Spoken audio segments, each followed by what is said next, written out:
안녕하십니까? 지금 우리는 과거의 공식이 통하지 않는 시대를 살고 있습니다. 무엇을 결정하든 예측할 수 없는 변화가 뒤따르고 한치 앞도 보이지 않는 혼란 속에서 리더들은 익숙한 길로 돌아가고 싶은 유혹에 시달립니다. 하지만 진정한 리더십은 그 익숙함을 벗어나는 순간 시작됩니다. 오늘은 적응력의 역설을 넘어서기 위한 5가지 해법에 대해 이야기합니다. 바로 지금 불확실성을 기회로 바꾸고자 하는 모든 리더를 위한 메시지입니다. 적응력 역설이란 무엇인가? 최근 몇 년 우리는 모두가 경험해보지 못한 변화를 마주했습니다. 감염병 확산, 공급망 붕괴, 디지털 전환, 하이브리드 근무제. 이처럼 복잡하고 예측 불가능한 상황 속에서 리더들이 가장 필요로 하는 것은 새로운 사고와 결정력이었습니다. 그런데 역설적이게도 바로 그 순간에 사람들은 과거의 방식에 의존하게 됩니다. 이것이 바로 적응력의 역설입니다. 가장 변화가 필요한 순간 우리는 가장 변화를 거부하게 된다. 변화를 수용하고자 하는 마음보다 실패에 대한 두려움, 압박감, 이미 검증된 방법에 대한 심리적 의존이 더 강하게 작동하기 때문입니다.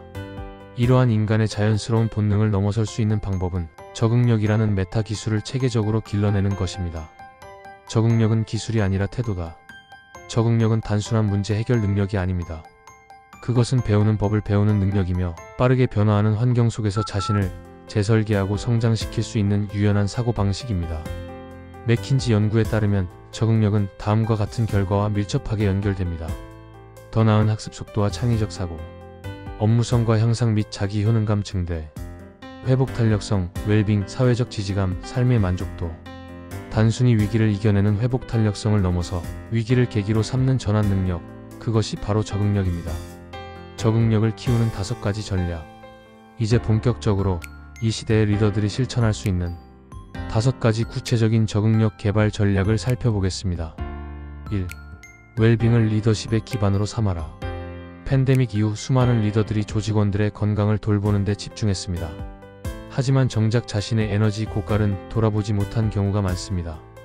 85%의 리더가 웰빙 저하를 경험했고 62%는 극심한 번아웃을 호소했습니다. 리더가 지쳐있다면 조직도 무너집니다. 실천 예시. 매일 짧은 명상 시간 확보. 회의 없는 시간대 설정. 7시간 이상 수면 걷기 습관. 감사 표현 자연 속 산책. 아웃풋 없는 기쁨 활동 취미 시간 확보. 리더 자신부터 살아있어야 조직에 에너지를 공급할 수 있습니다. 2. 목적을 나침반으로 설정하라. 위기 상황에서는 급한 일이 중요한 일을 밀어냅니다. 하지만 나침반이 없다면 방향을 잃게 됩니다. 리더는 다음과 같은 질문을 던져야 합니다. 나는 왜 이 일을 하는가? 어떤 가치와 신념을 지키고 싶은가? 무엇을 위해서는 절대 타협하지 않겠는가? 이런 비타협 원칙이 중심을 잡아줍니다. 나는 아이의 생일은 절대 빠지지 않는다. 어떤 상황에서도 주니어 직원의 코칭은 중단하지 않는다. 목적을 삶과 일에 연결한 리더는 단지 성과를 뛰어넘어 의미 있는 리더십을 구현하게 됩니다. 3. 초심자의 마음으로 세계를 다시 바라보라. 우리는 스트레스를 받으면 본능적으로 과거의 성공 방식에 의존합니다. 하지만 새로운 문제는 새로운 사고방식을 요구합니다. 젠 철학에서 말하는 초심자의 마음은 이러한 사고 전환의 출발점입니다. 전문가의 마음에는 가능성이 적지만 초심자의 마음에는 무한한 가능성이 있습니다. 한 대기업 CEO는 어려운 상황에서 답을 알고 있어야 한다는 압박을 느꼈지만 간호사, 응급구조사, 군 간부 출신 팀원들의 조언을 듣는 과정에서 내가 다 알 필요는 없다는 해방감과 새로운 관점을 얻었습니다.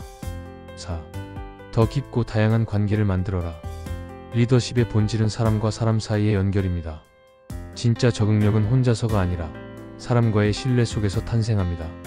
하루에 한 사람에게 전심으로 집중해 대화하기, 실수 인정과 약점 공유하기, 공감에서 그치지 않고 구체적인 행동으로 연민 표현하기, 중요한 태도 전환.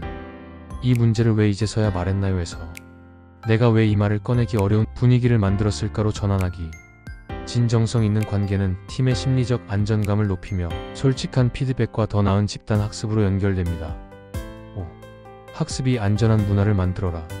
사람들은 실수할 수 있는 환경에서 가장 잘 배웁니다. 하지만 많은 조직은 겉보기엔 평온하지만 실은 실패를 숨기고 침묵하는 문화에 갇혀 있습니다. 리더는 다음을 실천해야 합니다. 실수를 학습 기회로 재정의하기. 팀의 다양한 의견을 끌어내고 존중하기. 결과보다 시도 자체를 칭찬하기. 팀원 간 코칭과 피드백 루틴화하기. 실패를 감추는 문화는 반복을 낳지만 실패를 공유하는 문화는 학습을 낳는다. 조직 차원에서 적응력을 확산시키는 방법. 마이크로 학습 콘텐츠 제공. 20분에서 30분짜리 짧은 디지털 콘텐츠로 실습 중심 학습 유도. 학습 커뮤니티 운영. 공통의 경험을 공유하고 소속감을 높이는 내부 학습 네트워크 구성. 리더 전 계층의 롤 모델화. 임원이 직접 실습에 참여하며 조직 전체의 참여를 유도. 성과 측정 시스템 구축. 디지털 피드백 도구를 통해 진척도 추적 및 개선 시도. 한 기업은 3개월간 5,000명 리더에게 짧은 콘텐츠 기반 학습을 제공했고 적응력과 성과, 회복력, 창의성이 2.7배에서 3배 상승했습니다. 미래는 예측하는 것이 아니라 적응하는 자가 살아남는 시대입니다. 과거의 성공 공식에 안주하는 순간 우리는 멈춥니다.